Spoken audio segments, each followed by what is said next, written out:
So, welcome, Seb. I'm very pleased to welcome you to our conversation today. I'm Catherine Woods. I'm an Associate Managing Director at the Institute for Financial Integrity, and I'm very pleased to welcome Sebastian Drave with us to talk about data analytics and data science. So, first of all, Seb, would you like to provide a brief overview of your background as context for our chat today? Hi, Catherine. Really good to be chatting. So I'm Seb Drave, and I'm currently the Director of Customer Solutions at Harbr Data, and we are a company that provides private data marketplaces to large enterprises to facilitate kind of both internal and external data marketplace experiences for our clients. Before this, I spent several years working in a global FIU of a tier one bank, acting as the lead data scientist for financial crime and sort of detection and mitigation within that environment. And I'm very pleased to say that Seb and I did work together, and I was immensely impressed. He's one of the best data scientists that I've worked with. So I'm delighted that we are able to have your knowledge shared with us today, Seb. So first of all, to set the scene, what is data science and data analytics? What do they mean, and how are they relevant in either a anti-money laundering, terrorism financing, or financial sector context? Data analytics and data science are really kind of a spectrum of disciplines that all kind of focus on the leveraging of data within sort of large within large organizations, and trying to, make the most of the insights that can be gained for any particular business problem that we focus on. Over the years, I think things have sort of had slightly different kind of names. Originally, it was kind of data analysis. They went through a time where it was referred to more as data mining, and then probably in the early 2010s, the sort of term data science was coined, and that's kind of where we still kind of are today. And there have been sort of some changes over those times, but in kind of the earlier days, it was again, more around leveraging the data that organizations had to mainly kind of report on what was going on and be kind of, more kind of descriptive kind of analysis and describing behavior. Data science really kind of changed that by bringing in more kind of mathematically and statistically driven methods to try and build kind of systems, processes, and insights that could provide insight from less complete data. So provide kind of, predictive outcomes in a very accurate way, but from a less kind of complete and kind of perfect view of the world. And that's kind of continued, as these things do, they continue and evolve over time. Technology changes, capabilities change, and I think that's very much kind of been the case in the last couple of years, where we're now into kind of the generative AI era, and the kind of AI boom that we've been seeing over the last couple of years. So, thinking about how data analytics or data science can help a business be successful, what are some of the ways that will provide advantages to a business? So if you contrast a business that does not embrace its data or capture its data or capture it in a structured way that can really be analyzed, and you contrast that with one that really does engage with data and how it can be used, what are some of the differences, and what are the advantages that data-driven, decision focused business might achieve compared to those who don't follow that approach? Yeah, I think the key advantage that really comes with it is kind of having the right situational awareness. So having a proper understanding of what's happening in your business, and then the wider market and environment that you're operating in. I think it's one of those things where if you don't, you can't predict, you can't predict what you don't know, and you can't kind of explain and understand things that you don't measure. So organizations that really kind of embrace a kind of data-driven culture are constantly capturing, constantly monitoring, and constantly understanding and optimizing their performance and their kind of business strategies, their workflows and that type of thing. and they're able to kind of detect and monitor any changes, any improvements, drop-offs in a much more kind of effective and actionable way. Whereas organizations that sort of haven't invested in that kind of data strategy and those data capabilities are really kind of working with almost one hand tied behind their back, because they won't necessarily have the clearest information required for their decision makers to make the correct decisions at a strategy level, or for their products and services to be kind of optimized to their consumers and their consumers kind of context as well. And I think, increasingly, for a long time, an organization's data landscape was really driven by what they captured and managed themselves internally.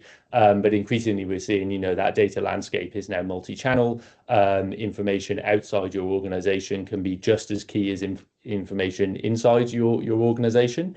And so having that data strategy, which encompasses, all of those different channels and allows you to be effective with information from both your own sources, external sources, public sources, that's where you can really then start to draw a picture that allows you to take the right decisions at the right time, rather than ultimately being either very reactive or kind of resolving issues as they after they've already happened. So I think that's kind of the core piece. Organizations that are more data enabled and more data driven have much greater situational awareness and much more of an ability to optimize their operations, their products, and their client interactions. No, I think that completely makes sense. And my experience is that if you're not capturing data and using that to make your decisions, then your business decisions and processes are being run on a kind of a perceptions and best guesses approach. It's like shooting in the dark, right? So occasionally you might hit something, but a lot of the time you won't. And in an environment where, resources are constrained, there's competition for your clients, you want to make sure that you are getting the maximum from the resource that you have and doing the best that you can for your clients. And that's where having the data behind it allows you to maximize that. So you make an interesting point there, Seb, about integrating external data and public sources with your internal data. That potentially presents some interesting questions when it comes to AML and sanctions and other types of illicit finance, because in terms of published information, a lot of that information is internal or subject to really significant restrictions on the audiences that can see it. So how do these methodologies and strategies that you're talking about apply or not apply specifically in that AML or terrorism financing context? So I think in the AML and terrorism finance sort of context that you mentioned there, I think one of the key things is working through a data strategy that identifies the correct and most appropriate external sources to integrate with your internal sources. There is undoubtedly, and we'll go on to discuss this in more detail, analytics and data science in the AML context is quite nuanced for many particular ways.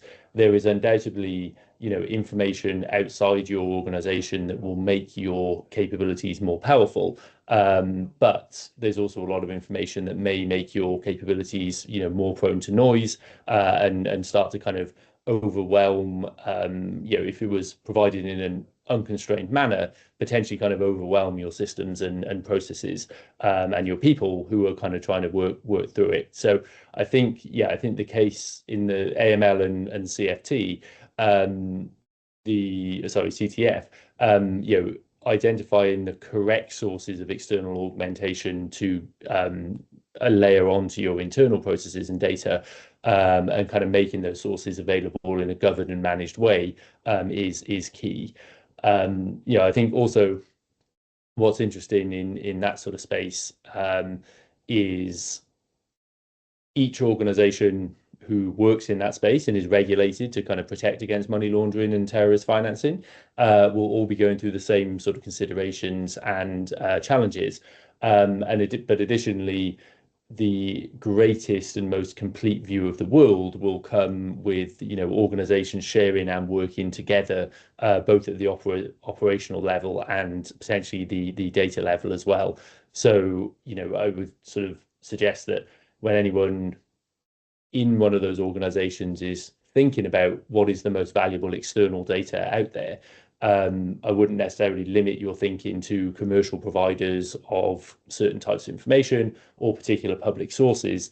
Potentially, your peer groups, peer group organizations have also going to have very kind of valuable resources that, from the industry as a whole, there could actually be benefit to starting to kind of bring that information together and bring those views of the world together to get a more complete picture to, execute AML and counter-terrorist financing within.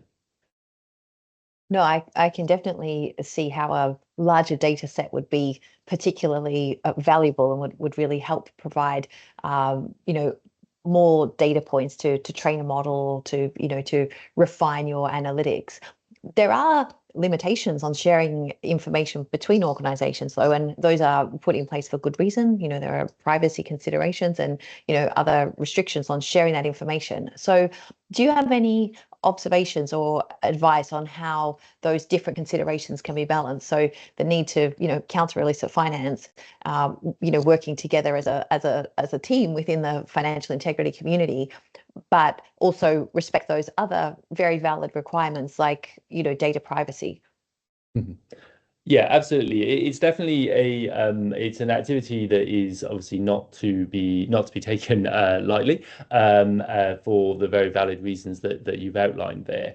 What I think is probably the best way to approach that problem is really look to kind of incrementally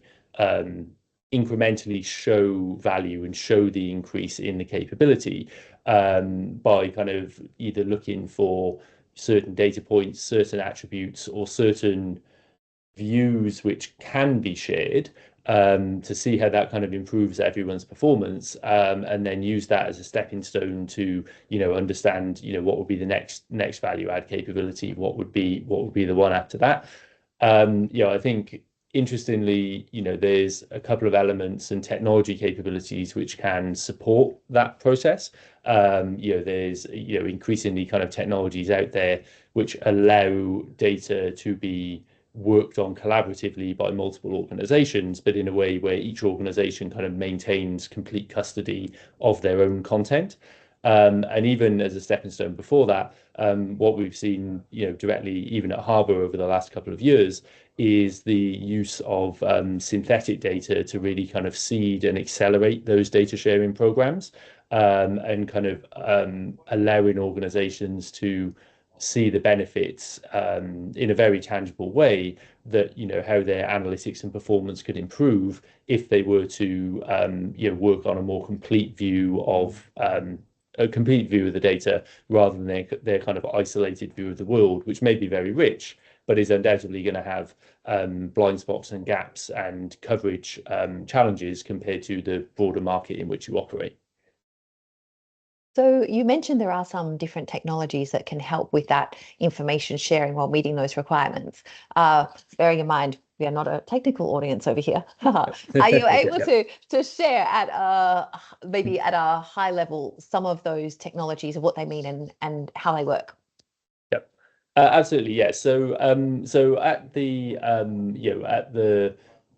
I think you would kind of go from both like the more kind of operational level, so how you would kind of potentially enable sort of real time checks and balances on a sort of customer by customer or client by client basis, up to the more kind of blue sky analytics model development sort of capabilities. So at the more operational level, there's various different sort of privacy enhancing technologies which can enable almost like a record by record check, whereby an organization inside a coherent network of partners can put out a check on a particular client profile or a particular kind of individual, and in a way that's anonymized to the network, so the network wouldn't understand who of their customers the question had been asked against, but the system can return a response to sort of summarize any kind of risk flags or warnings or that type of thing that the network is aware of. And then the organization asking the question would get a summarized response of any kind of known knowledge, but they wouldn't understand necessarily which organization had provided that knowledge. So that kind of sort of anonymized but verified check capability, allowing kind of each organization in the network to put operational checks and balances in, and take the appropriate kind of risk-driven decisions on the back of that. So that's kind of one thing, and that's obviously great because you can have a control framework, and you can ensure that that's not executed and used in an abusive way. For the more kind of model development and kind of data science side of things, that's where you would typically have sort of capabilities which are more kind of clean room focused. So essentially providing, kind of a common analytical environment whereby different parties can bring and put their data in together, with the necessary kind of technical security controls wrapped around those, and then essentially kind of allowing members of multiple organizations to leverage content in the same space, but preventing any member of or any user of that environment of ever taking any ever extracting any information directly from that environment. And those sorts of clean rooms are available from multiple different providers, and then they have sort of different levels of, is the data exposed in the clear, which for some use cases that may be okay, probably not with client profile data, or is there kind of a level of consistent anonymization which has been applied to each party's input data, so that you can still do kind of detailed data science, but there's nothing kind of identifiable or traceable back to individual clients as well. Like I say, I think probably across what we've definitely seen though is in all of those cases, you are still managing risk. There's still risk to be managed in terms of engaging in those types of projects and engaging in those types of technologies. And so having sort of high quality synthetic data to allow you to start that process, and kind of understand what the benefits will be and articulate what the benefits will be. That is often kind of a key enabler of getting those types of concepts from concept into demonstrated capability, from where it's then easier to make the business case and make the business justification to go to the next step and look to sort of put any kind of more real world views into those environments as well.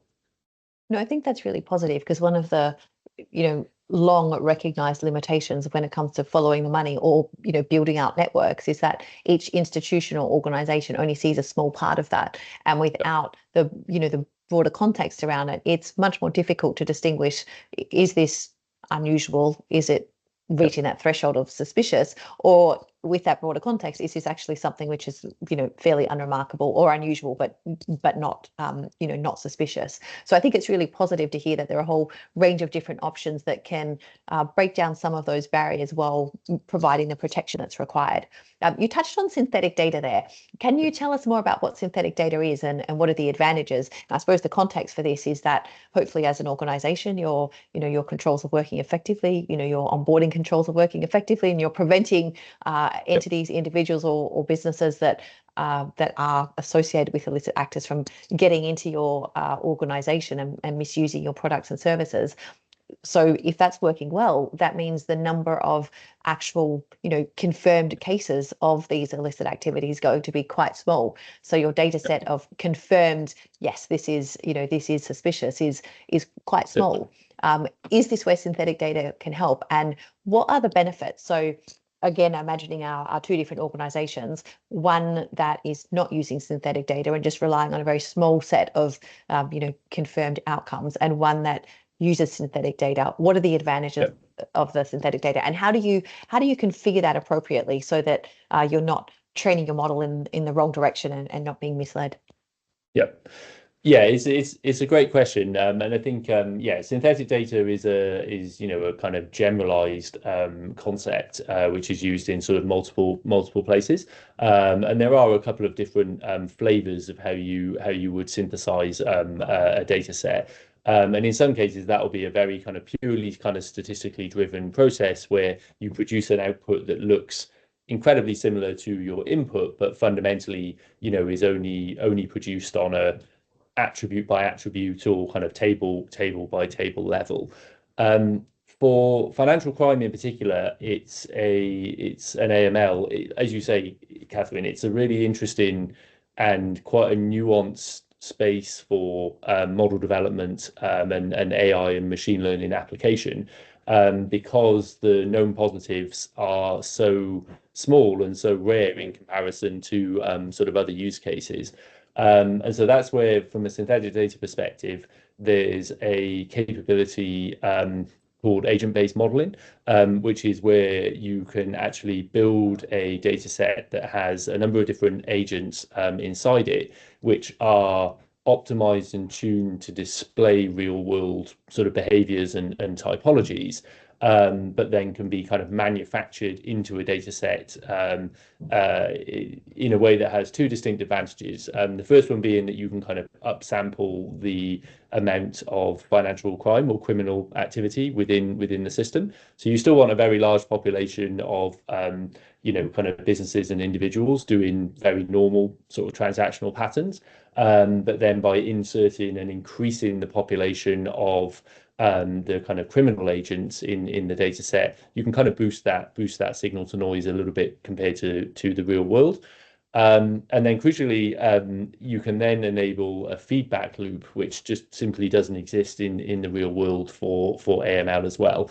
So by understanding understanding that kind of true criminal population, you can then kind of execute, kind of build, train, validation, kind of iteration loops for financial crime detection models in a way that's incredibly challenging to do in the real world, because building the model is difficult in the first place, but then also the high risk of those first model iteration cycles, predicting an outcome that then ultimately, as a financial institution, you have to work. If you've had a model that's produced a set of entities that says these are at high risk of financial crime, you've now got to go and kind of work those alerts and kind of understand them from a human perspective, and that can be incredibly challenging, particularly for very large organizations. So sort of having high quality synthetic data sets optimized for a particular use case allows you to really kind of reduce the risk, and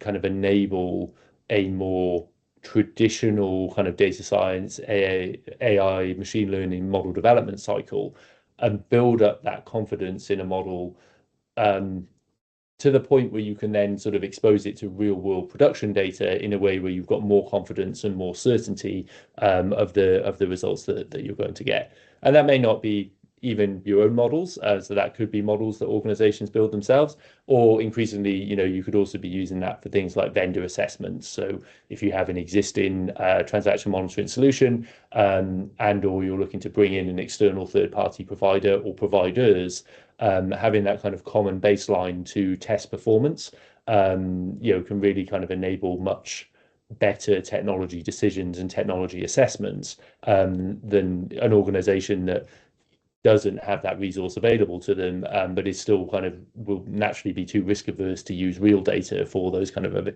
assessment processes. No, those are all really good points. So I think what I'm picking up is that by using synthetic data and perhaps some of that institutional sharing, you have a much better data set to develop and test your models. Obviously, that has advantages for the counter illicit finance mission, because you're more effective at identifying those illicit activities. But there are also advantages with your resources can be used more efficiently, and obviously a model that is well designed and well trained and subject to validation is also one that we don't want false false positives where legitimate customers are being kind of disadvantaged because the model isn't working as effectively as it should be. And you make the very good point that this is not just about that AML context, but an organization that adopts this, very data-centric approach and recognizes the value of accurate models. It's going to offer it commercial benefits as well. For example, in its vendor management, you'll get better outcomes. You'll be able to assess those vendors more effectively, monitor their performance. So there are very distinct, commercial and financially measurable outcomes as well. You did touch on AI there. Oh, go ahead, Seb. Sorry, I was just going to say as well that, I think we've seen, particularly in the UK market, that, there is a real desire and demand for that type of capability. Like it really isn't that the desire is not there to improve these systems and these capabilities, but the process and the risk in doing so, without a capability like synthetic data is just too high, and it kind of puts so many barriers in the way. And in the UK, the Financial Conduct Authority, the main banking regulator here, has run several different events that kind of like enable or look to kind of enable and foster innovation in this space. And interestingly, a couple of years ago, we built and developed a synthetic data set to support one of those events, and we really thought it would be something that was just sort of limited to that event, and it wouldn't go anything, be used much beyond that at the time. But then we were amazed at the level of interest and the level of demand, because people started to see a mechanism for saying, okay, we can get through those first phases of model development now. We can start to really kind of see what the art of the possible with these new and emerging powerful technologies is in this space. And that sort of was it was a very kind of powerful outcome of those initial kind of innovation environments, to actually turn into kind of like long-term capabilities for the financial crime and AML space. No, I can definitely see the value of that. I think as for larger organizations, particularly speaking about the supplier and vendor context that we mentioned, they may have many suppliers and many vendors, complex supply chains, and being able to effectively assess how they're performing and which ones to select is really advantageous. But we did mention AI, Seb, yes. And AI is a very hot topic topic today. Every day we're hearing AI in one context or another. So how does AI fit together with some of the things we've talked about, like models and analytics? And one of the contexts in which AI comes up very often is the use of these. It's kind of hoovering up huge volumes of of public or publicly available data to use, whether that leads to more accuracy or less. Interesting question. But how does AI fit together with what we've been talking about, and that those large volumes of public data, is that something that applies in this quite commercial or financial crime, money laundering kind of context? I mean, I think it's one of those things where undoubtedly the AI capabilities that we've seen develop over the last kind of 12 to 18 months, I think it's fairly inevitable that they will come into the AML sort of space and the counter-terrorist finance space. As you say, those models already contain the information from a huge range of kind of publicly available sources. Increasingly, we're also seeing deals between those organizations with commercial news providers, for example, to kind of put those in as well. But I think, the one crucial thing, and you mentioned the point a couple of times around accuracy, is those models are so powerful in terms of what they can generate that they will be able, you could generate a case statement, a case summary, you could ask them to generate it for someone who is not a financial criminal in any way, shape or form, and they would build an incredibly compelling view of the world that you would read. But ultimately it would be totally false, and it wouldn't be sort of rooted in reality. And so I think, from the point of view of anti-money laundering and sort of counter-terrorist financing, utilizing those AI capabilities in a very kind of controlled way, ensuring that only the appropriate kind of the appropriate context is fed to those models, and they are used inside an operational framework that allows them to provide productivity gains and and effectiveness, but that is very controlled against misrepresentation is going to be the key challenge of leveraging that. I think traditionally, the models we're talking about there, the generative models that are powering the current sort of AI boom, they are different to the models that you would use to actually sort of understand who in your client book is a potential criminal actor or acting unusually. And so that process, being more around kind of predictive modeling, is more of a classical kind of machine learning problem. You definitely kind of sort of there's a boundary between kind of machine learning and sort of predictive AI as well. But what I think we need to see for this context is, the combination of those different modeling capabilities. So the increasing effectiveness of the predictive side of AI, through both, enabling model development cycles, which have traditionally been very challenging. The combination of data from multiple sources, potentially even, multiple financial institutions, driving that improvement. And then kind of the utilization of AI, generative AI, in the working and the processing of those alerts, to assure kind of safe and effective, augmentation of the human analyst. I think, even with machine learning as we knew it up until a couple of years ago, it was incredibly important to have the human in the loop in the financial crime use case, probably more so than many other use cases that there are. And that will continue to be the case even in the world of sort of generative AI, because of the high stakes and the nature of the problem space and the essentially the kind of determination you're making around your members of your client base.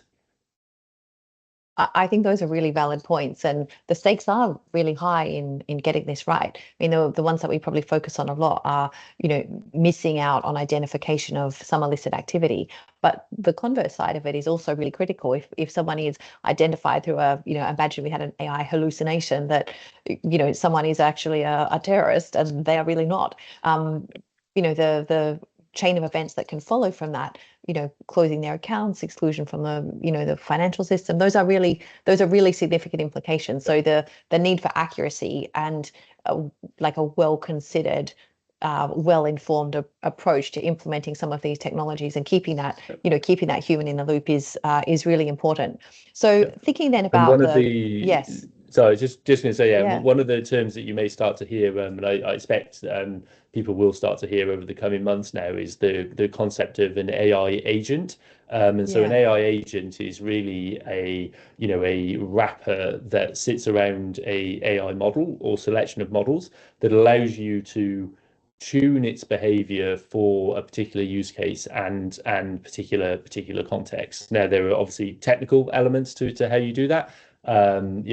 And again, having a solid data foundation will ultimately, be what's required to kind of enable those agents. And then that kind of really is probably the foundational piece of technology that has to sit around the model themselves to allow them to start to be kind of used in this sort of context. So just something to look out for. But I suspect, now that we've gone through the first kind of AI cycle, that kind of the concept of the AI agent will be the next thing that really helps kind of bring those AI models to more context specific use cases.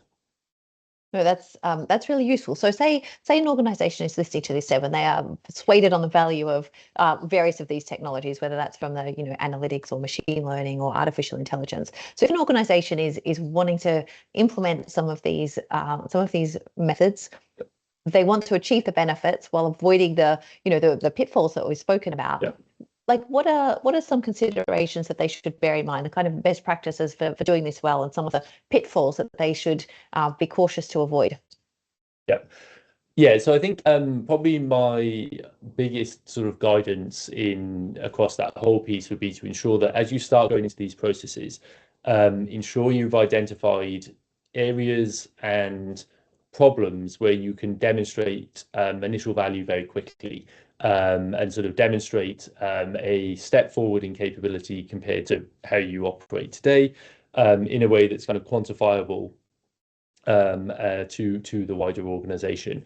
Because I think, with, not just financial crime, but with a lot of kind of big analytics projects, they can often start a little bit too nebulous, and they start a little bit too broad and trying to sort of fix lots of problems at once, bring all the data together that you possibly could, and sort of that becomes the first objective. Whereas I think in, a much more effective way is to identify that broad scope of what you want to do, but then really kind of target and prioritize particular outcomes that you want to demonstrate first. Invest in the technology process and people to achieve and validate those, and they will then really become the kind of foundation for building out a phase 2 and building out a phase 3. Because as you've highlighted, there are a lot of challenges around execution generally in this sort of space, and by narrowing that scope and really trying to sort of solve for particular problems, that's how you can really kind of define and kind of demonstrate value in a way that you can get the broader organization to kind of buy into the next phase, which may be larger and more ambitious. But yeah, identify pain points, identify the ones that you can solve quickly, and kind of build and invest around those, and then use that as your springboard to kind of build and broaden and deepen. No, that's really valuable. And we have touched on the human element in this at some point. So there's a concept of data democratization. What is that? And what does that mean for the people in an organization who are working with data? Mm-hmm. Yeah, so data democratization is it's a phrase that has sort of gained popularity over the last couple of years, and it's really about enabling more users within an organization to leverage the power of that organization's data. So typically in the past, data has been sort of locked up in one of two things, either kind of in very kind of operational, highly technical kind of interfaces and systems, where you could do very powerful things, but potentially, only a very small number of users could access that capability. Or it was right at the other end of the scale, and you have your proliferation of Excel spreadsheets and manual kind of workflow and all that sort of thing. And all of that kind of being underpinned by a general sense of not knowing what data is available and how it can be used for various different purposes, under what terms can it be used, etc., etc.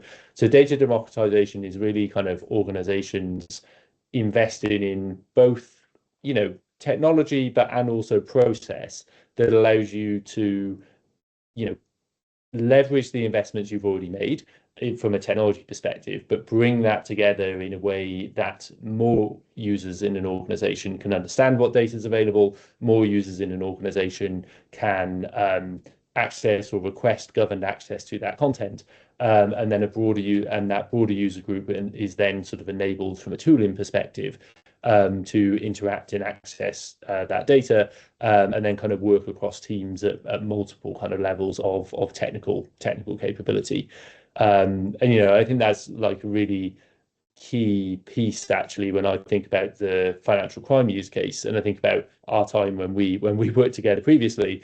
The enabling teams that are multidisciplinary, but sort of enabling that in a way that is kind of effective and allows a meaningful handoff between those members of the team who are more investigative in nature versus those members of the team who are more analytical and sort of data science focused. That's kind of a key. I think if you get that right, then you can really start to kind of enable a much more kind of effective, intelligent style culture, as opposed to an analytics team and an investigations team that are quite sort of siloed from each other and don't have a common interface. And data democratization, I think, is one of the key elements that allows you to foster that kind of multidisciplinary ethos within a team. No, that the proliferation of spreadsheets definitely something to be avoided. So what I'm hearing, I think, Debbie, is this is a little bit about increasing the kind of capability of the investigators and analysts, but also making the data more more accessible, so that they are more effectively able to access it directly and run queries. And I have to say, as a, as an investigator or intelligence analyst, that would be extremely valuable, because when you are, following a lead, following that, trail of breadcrumbs, being able to query a data set directly, rather than to go through refer it to a separate team and then it comes back and then you ask another question. I think that would increase the effectiveness of everyone involved. And of course, the other advantage of everyone working from the common data set rather than having their own spreadsheet is you are working from that common data picture, and potentially there's scope to more effectively feedback the outcomes that you're identifying, rather than them being captured in a spreadsheet on a team shared drive somewhere. So yeah. I mean, very advantageous. Add some more, Seb. No, and it's just saying, I think, that, that handoff process, kind of enabling the more kind of technical members of the team to build repeatable capabilities for other members of the team is also quite key. So, it's great to be able to show that something is possible once, but having, that ability to enable it multiple times, and enable a broader usage base is key. And that's not just sort of financial crime. I think more broadly, where companies have invested in data science capabilities, invested in advanced analytics, if you can equally invest in making those teams able to provision what they do to large user bases, you're going to get much more of a return on your investment, compared to kind of separating that sort of deployment and productionization to a totally different area to where your data science is happening. No, that definitely makes sense. So we've talked a lot about how we can improve the use of data, and the kind of skill sets that are needed, and the kind of adaptations that are needed to achieve success. Just to focus us on the objective. So we are discussing this particularly in the AML and CFT context. What should be our objective? Like, what are we really aiming for with all of these tools and methodologies? Is it, is this about compliance? Is this, or are there other objectives in the frame here as well? Yeah, so it's a really good question, because it is easy to sort of get lost in the specifics and the individual threads. I think for me, what's the real kind of game changer here, and what these capabilities start to allow you to do, is really sort of focus on the core mission, like return to the core mission, which is the detection and prevention of financial criminality within the system. Because I think what happens naturally over time, particularly in an area where there can be a lot of uncertainty, is a lot of existing process and capability really focuses on being compliant, and sort of executing a compliance program. And that is obviously related to the detection of financial crime, but it's not necessarily fully focused on the same thing. And so I think, for me, the real opportunity with, some of the recent developments, not just in what we've been talking about, but in things like the maturing of the cloud and, much more kind of flexible kind of technology environments generally, is, recentering the effort, the analytical effort around the detection of criminality. The detection of criminality, I think, at scale, rather than individually sort of point actors within the solution as well.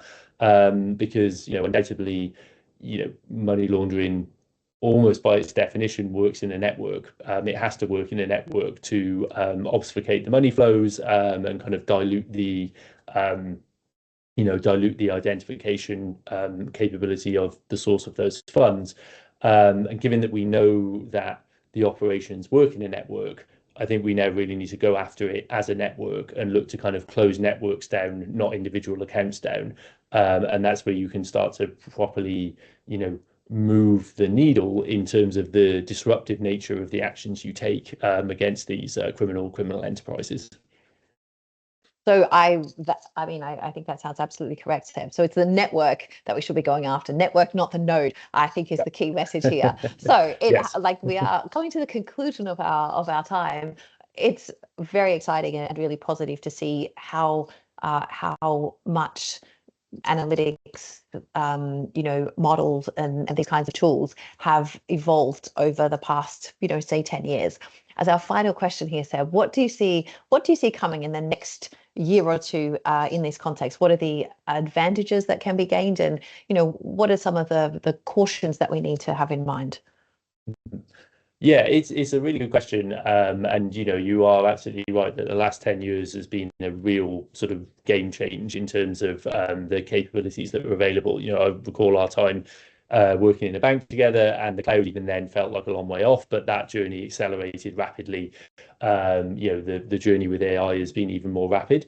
I think for the next couple of years, what we're really going to see is the coalescing of all of those different capabilities that have moved forward very rapidly into kind of solutions which are, much more highly powered and much more, successfully targeted at the areas that they're trying to resolve.